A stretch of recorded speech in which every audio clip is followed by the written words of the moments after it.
In a world ruled by deception, one man vows to uncover the truth, no matter the cost. You think you can hide from me? For Detective Marlow, the hunt is personal. This city has no room for secrets. Why are you doing this? Because I know the truth, but as the walls close in, the hunter becomes the hunted. How far will I go to destroy myself? This January, truth has a price. The evening was cloaked in the stillness of impending rain. Marlow sat in his car, parked discreetly across from a boutique hotel. His focus was trained on a young couple he had been observing for weeks. Adrian and Caleb were frequent visitors to the hotel, their interactions filled with laughter and stolen glances. Marlow's jaw tightened as he watched them, his mind churning with indignation. To him, their joy symbolized everything he deemed wrong with society, fueling his twisted sense of purpose. He clutched a file containing their details, names, workplaces, addresses, painstakingly gathered through his surveillance.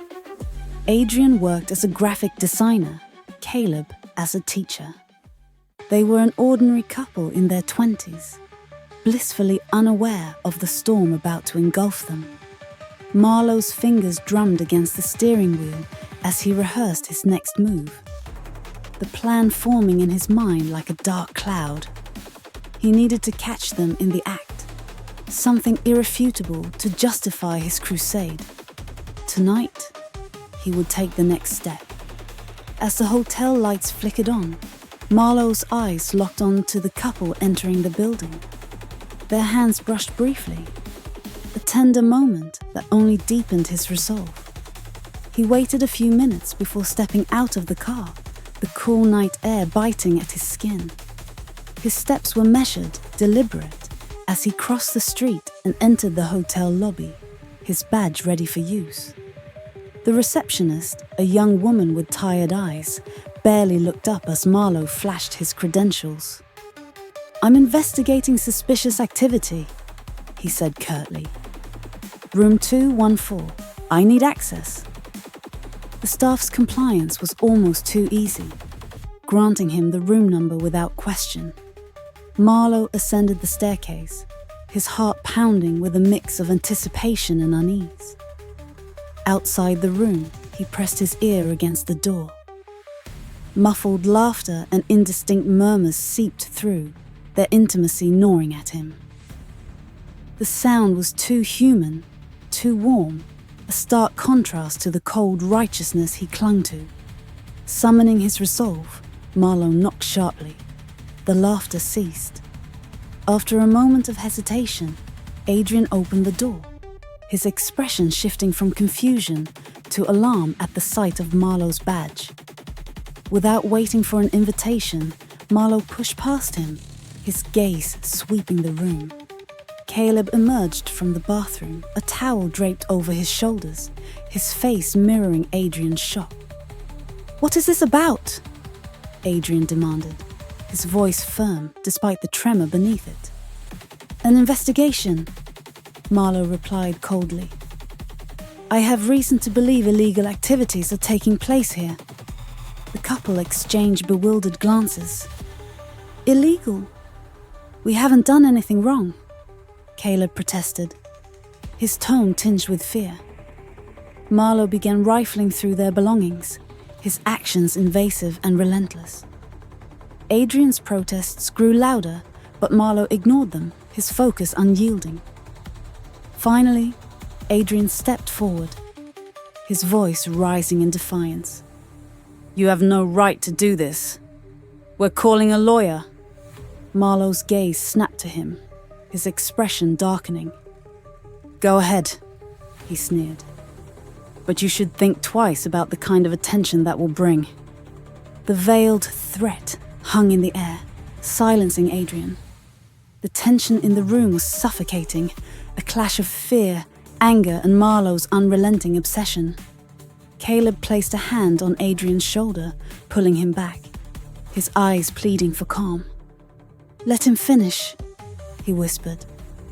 "We have nothing to hide." But the damage was already done. Marlow's intrusion left behind an atmosphere of violation. The couple's sense of safety shattered. Marlow left the hotel room empty-handed, his intrusion yielding no evidence, but leaving devastation in its wake. Adrian and Caleb spent the rest of the night in silence, their bond strained under the weight of humiliation and fear. The next morning, news of the incident spread quickly through their community, igniting outrage and concern. For the couple, the fallout was immediate. Rumors circulated at their workplaces, their friends grew distant, and the weight of stigma pressed down on them. Adrian tried to keep Caleb's spirits up, assuring him they could weather the storm. But Caleb's demeanor darkened with each passing day. He became withdrawn, his once bright laughter replaced by silence. Adrian watched helplessly as the man he loved slipped further away, unable to shield him from the invisible wounds Marlow had inflicted. A week later, the tension reached a breaking point. Adrian returned home to find Caleb's lifeless body on their living room floor, a bottle of pills beside him. A crumpled note lay on the table, its message hauntingly simple: "I can't do this anymore." Adrian's grief was indescribable, a hollow ache that consumed him. He blamed himself, society, and above all, the man who had started it all. Marlow's name burned in his mind, a symbol of the prejudice and hatred that had stolen Caleb from him. The community's anger boiled over in the wake of Caleb's death.